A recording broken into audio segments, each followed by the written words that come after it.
Hello friends, welcome to the channel pharmacy. आज हम लोग स्टार्ट करेंगे बेंजीन के कुछ इंपॉर्टेंट रिएक्शंस के बारे में। हमें पता है कि बेंजीन ज़्यादातर केसेस में इलेक्ट्रोफिलिक सब्स्टिट्यूशन रिएक्शंस देता है। उन्हीं में से कुछ प्रकार के रिएक्शंस को हम लोग पढ़ेंगे, जिसमें से पहला रिएक्शन है बेंजीन का नाइट्रेशन ऑफ बेंजीन, यानी कि बेंजीन में नाइट्रो ग्रुप का जोड़ना। तो बेंजीन का रिएक्शन अगर हम लोग कंसंट्रेटेड नाइट्रिक एसिड से कराते हैं in the presence of concentrated sulphuric acid at around 50 degree Celsius, यानी कि अगर हम लोग बेंजीन का रिएक्शन करा रहे हैं तो हमें चाहिए कंसंट्रेटेड नाइट्रिक एसिड और हमें चाहिए कंसंट्रेटेड सल्फ्यूरिक एसिड, जो कि इसको हम लोग हीट करते हैं और इन द कितने डिग्री सेल्सियस पे 50 डिग्री सेल्सियस पर हीट करते हैं, तो हमें जो प्रोडक्ट प्राप्त होता है वो होता है नाइट्रोबेंजीन। अब यहाँ पे जो नाइट्रोबेंजीन आपको देखने को मिल रहा है, यहाँ पे हम लोगों ने नाइट्रो ग्रुप को इधर लगाया हुआ है। आप नाइट्रो ग्रुप को इधर भी लगा सकते हैं, यहाँ पे भी, यहाँ पर भी, यहाँ पर भी, यहाँ पर भी, मतलब किसी भी एक हाइड्रोजन को रिप्लेस करके आप नाइट्रो ग्रुप को लगा सकते हैं। यानी कि सब्स्टिट्यूशन रिएक्शन में यही होता है कि बेंजीन में 6 हाइड्रोजन्स जो हैं उनमें से आप किसी एक हाइड्रोजन को रिप्लेस करके नाइट्रो ग्रुप को सब्स्टिट्यूट कर सकते हैं। इसका कारण यह है कि बेंजीन के 6 हाइड्रोजन्स इक्विवेलेंट होते हैं। इसको हम लोगों ने शुरुआत में देखा था। यहाँ पर भी बेंजीन का जब रिएक्शन कराया जाता है नाइट्रिक एसिड के साथ, तो जो नाइट्रो ग्रुप लगता है आप किसी भी एक हाइड्रोजन को रिप्लेस करके लगा सकते हैं। मेन पॉइंट यहाँ पे आपको यह समझना है कि यह नाइट्रो ग्रुप लगा कैसे।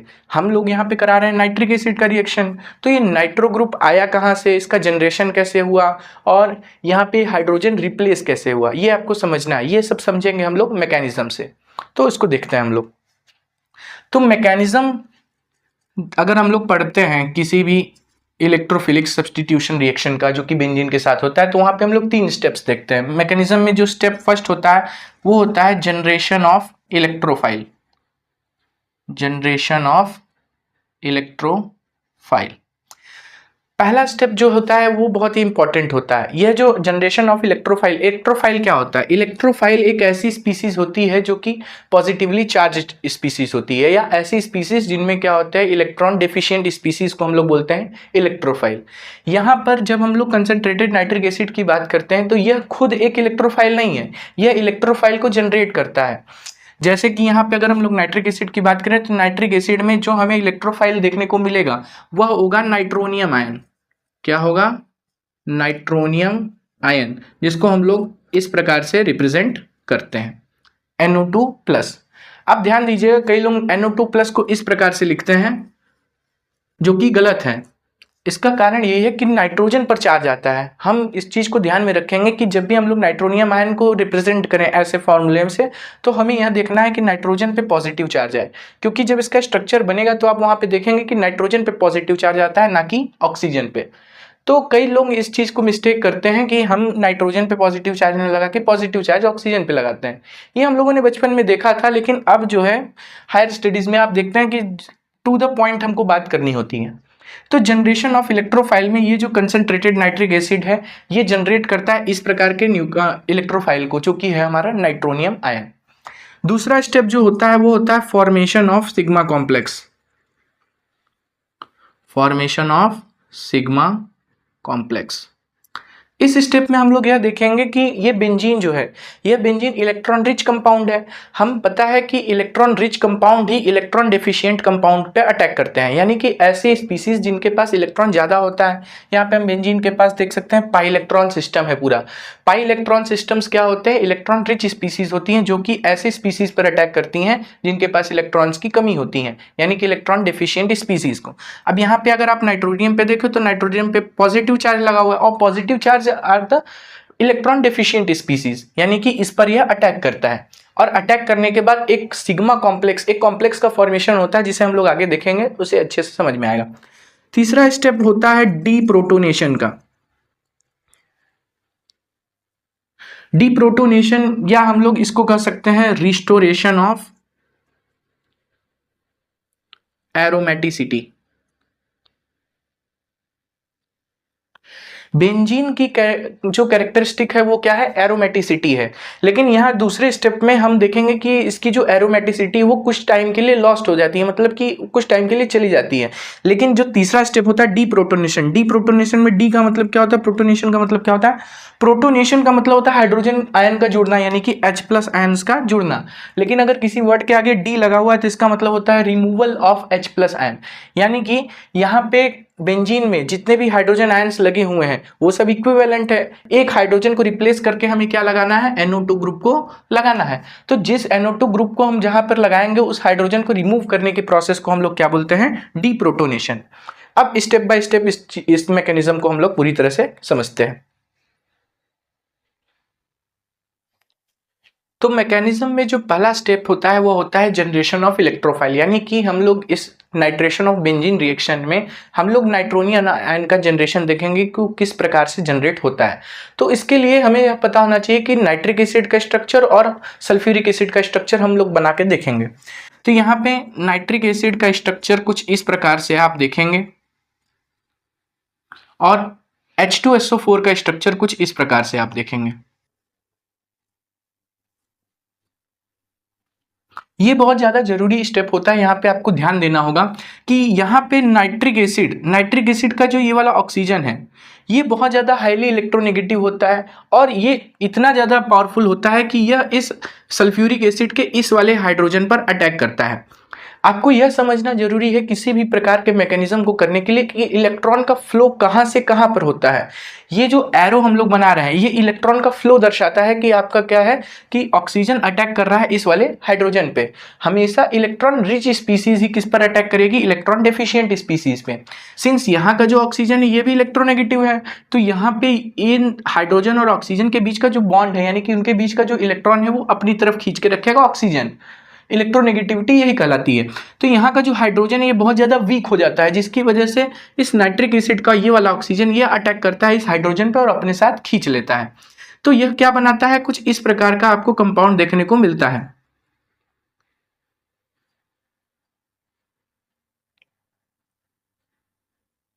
यहाँ पर ये जो लोन पेयर ऑफ इलेक्ट्रॉन्स हैं आप देख रहे हैं यहाँ पे कि ऑक्सीजन किस पर अटैक कर रहा है, हाइड्रोजन को लेके अपने साथ एक बॉन्ड नया बना लेता है। अब ऑक्सीजन पे जब ये पॉजिटिव चार्ज आता है, ये ऑक्सीजन पे पॉजिटिव चार्ज बहुत ही ज़्यादा अनस्टेबल होता है, यह निकलने की तैयारी कर रहा होता है, सोचता है कि हम ये क्या करेंगे कि यहाँ से हम निकल जाएं, किसी प्रकार से हम अपने आप को स्टेबल बना लें। जब यह इस पर अटैक कर देता है तो यहाँ का जो बॉन्ड है ये यहाँ पे ऑक्सीजन तो हाइड्रोजन को ले गया लेकिन यहाँ पे जो ऑक्सीजन और हाइड्रोजन का बीच का बॉन्ड है यह टूट जाता है और ये बॉन्ड टूट कर किस पे आ जाता है, आपके ऑक्सीजन पर एक नेगेटिव चार्ज बनाता है जिससे हम लोग कुछ इस प्रकार से देखते हैं HSO4-। शुरुआत में क्या था, ये H2SO4 था, जैसे ही एक हाइड्रोजन निकलेगा एक हाइड्रोजन की कमी की वजह से एक जो इलेक्ट्रॉन था बॉन्ड का वो किस पर चलाएगा, ऑक्सीजन के पास, और ऑक्सीजन पे एक्स्ट्रा इलेक्ट्रॉन आने का मतलब निगेटिव चार्ज जिसे हम लोग HSO4- नाम से समझते हैं।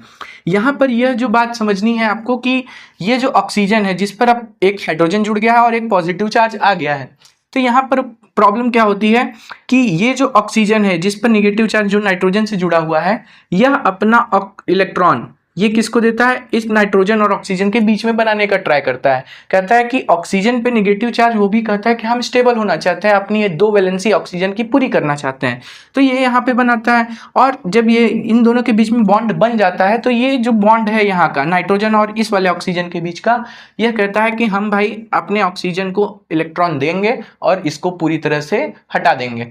और जब आप देख सकते हैं कि ये जो स्ट्रक्चर है किसका स्ट्रक्चर है, H2O, इस प्रोसेस को बोलते हैं हम लोग डिहाइड्रेशन।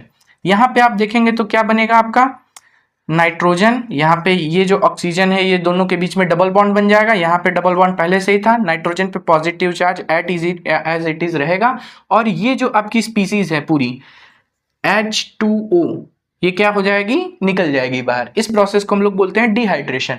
और यहाँ पे जो HSO4- बना है वो तो बना ही है। अब ये जो आपका स्पीसीज है इसी को हम लोग बोलते हैं NO2 यानी कि क्या बोलते हैं, नाइट्रोनियम आयन। क्या कहते हैं, नाइट्रोनियम आयन। यही नाइट्रोनियम आयन पहले स्टेप में आपका इलेक्ट्रोफाइल बनता है और यही आगे फर्दर आपके बेंजीन इस पे अटैक करते हैं और आपका आने वाले स्टेप्स को देखने को मिलता है। तो इस दूसरा स्टेप हम लोग देखते हैं। तो मैकेनिज्म के दूसरे स्टेप में हम देखते हैं कि फॉर्मेशन ऑफ सिग्मा कॉम्प्लेक्स देखने को मिलता है। यानी कि ये जो बेंजीन का मॉलिक्यूल है ये एक इलेक्ट्रॉन रिच स्पीसीज है, क्योंकि यहाँ पे पाई इलेक्ट्रॉन का पूरा सिस्टम है। यहाँ का एक पाई इलेक्ट्रॉन का सिस्टम जो है वो इस इलेक्ट्रोफाइल पर यानी कि इस नाइट्रोनियम आयन पर अटैक करता है। आप देखेंगे कि यह किस पे अटैक कर रहा है, आपके इस नाइट्रोनियम आयन पे अटैक करता है। सिंस जब यह अटैक करता है तो एक नए सिग्मा बॉन्ड का फॉर्मेशन करता है। नया सिग्मा बॉन्ड किस प्रकार से बनता है, आप कुछ ऐसे देखेंगे।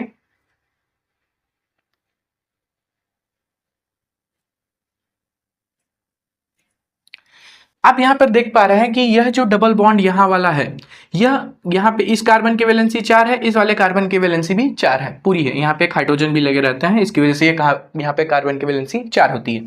जब यहाँ का एक कार्बन अटैक करता है इस वाले इलेक्ट्रोफाइल पर, तो यहाँ का यह जो बॉन्ड होता है यह टूटता है और यहाँ पर क्या होता है, एक नए बॉन्ड का फॉर्मेशन होता है। आप देख सकते हैं कि यहाँ पर ये जो नया बॉन्ड बना हुआ है, अभी यहाँ पे हाइड्रोजन लगा हुआ है, हाइड्रोजन हटा नहीं है, वो हाइड्रोजन रिमूव नहीं हुआ है।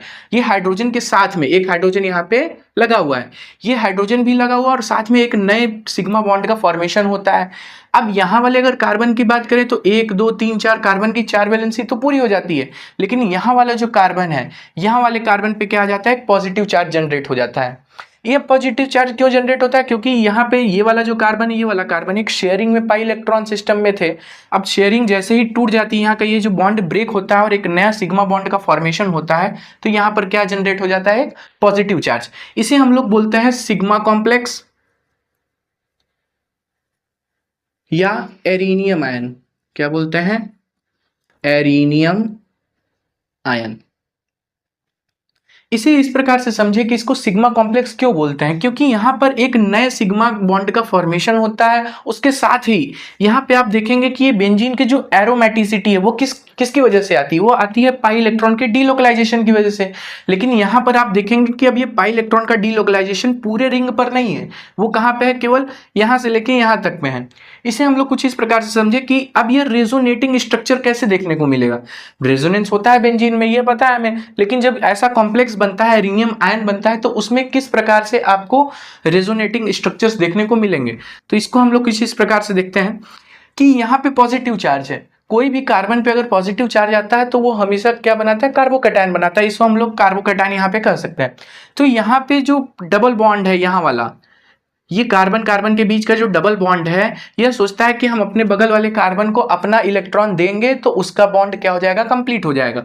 तो यहाँ पे यह बॉन्ड टूटता है और किसको देता है, इस वाले कार्बन को देता है, जिसकी वजह से क्या होता है, यहाँ पे आप देखेंगे कि इन दोनों कार्बन के बीच में एक बॉन्ड का फॉर्मेशन हो जाता है। लेकिन यहाँ पे इस वाले कार्बन की 4 वैलेंसी तो पूरी हो जाती है, लेकिन इस वाले कार्बन की 4 वैलेंसी पूरी नहीं हो पाती, जिसकी वजह से ये पॉजिटिव चार्ज अब यहाँ पे जनरेट हो जाता है और बाकी का ये बॉन्ड ऐसे ही बना रहता है, ये जो है हाइड्रोजन लगा रहता है वहां पे।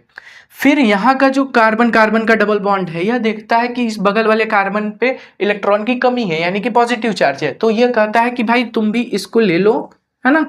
और यहाँ पे एक नए बॉन्ड का फॉर्मेशन होता है, एक नए बॉन्ड का फॉर्मेशन यहाँ पर होगा और जैसे ही यहाँ पे फॉर्मेशन होगा, इस वाले कार्बन पे एक क्या आ जाएगा, पॉजिटिव चार्ज जनरेट हो जाएगा। तो आप देखेंगे कुछ इस प्रकार से आपको यहाँ पे पॉजिटिव चार्ज जनरेट होता हुआ दिखाई देगा।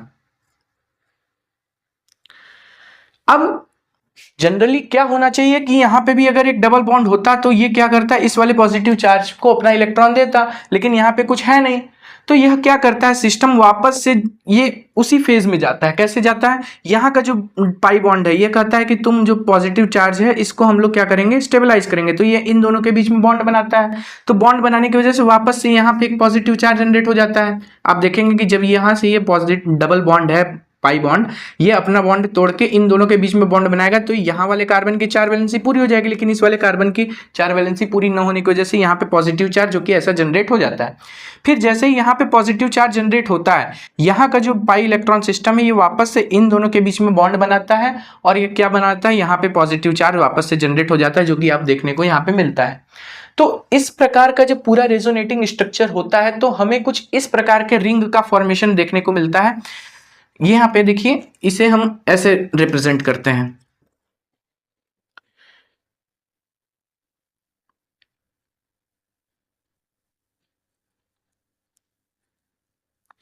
आप थोड़ा ध्यान से देखिए कि ये जो पॉजिटिव चार्ज है ये कहाँ से मूव कर रहा है और कहाँ तक जा रहा है। ये पॉजिटिव चार्ज इस वाले कार्बन से मूव करके यहाँ पे गया, फिर यहाँ पे गया, ये आगे बढ़ा ही नहीं, इसका डिलोकलाइजेशन हुआ ही नहीं। किसका डिलोकलाइजेशन नहीं हुआ? पॉजिटिव चार्ज यहाँ से मुड़ा, यहाँ पे आया, फिर यहाँ पे आया, और फिर वापस से यहाँ से होते हुए यहाँ पे, और ये फिर वापस से यहाँ पे।